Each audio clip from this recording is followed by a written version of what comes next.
the end of the 4 minutes is reached, the sound on the microphone will cut off and it will no longer be possible to be heard. I now give the floor to Mr. Benito Wheatley to address the committee. Sir, you have the floor. Thank you, Madam Chair. Excellencies, ladies and gentlemen, good morning. Madam Chair, I want to congratulate the Special Committee on its visiting mission to the British Virgin Islands. Through the exercise, the C24 has demonstrated it is carrying out its mandate and meeting its obligations to the BVI.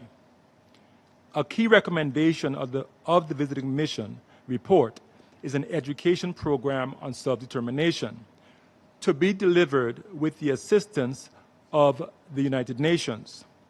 The duly elected government of the BVI has followed up on this recommendation with a request for assistance in delivering such an education program.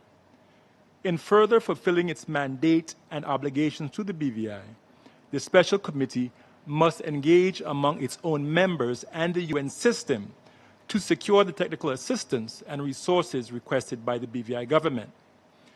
An education program is immensely important to the decolonization process.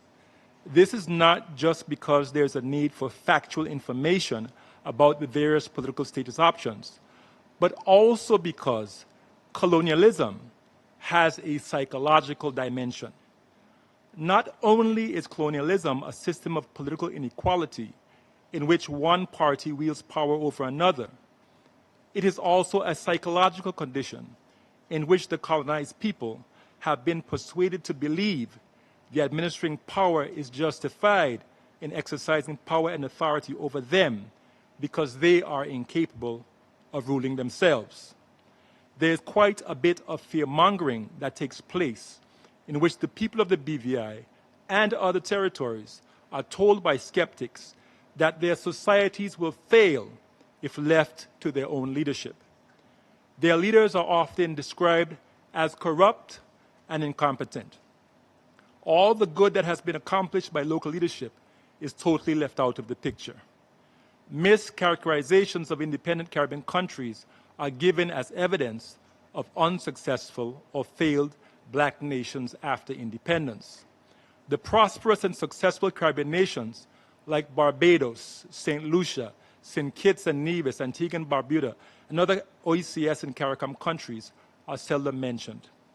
Rather, contemporary colonialism in the form of a modern partnership is presented as a better option for the people of the territory, as opposed to complete sovereignty over their own affairs.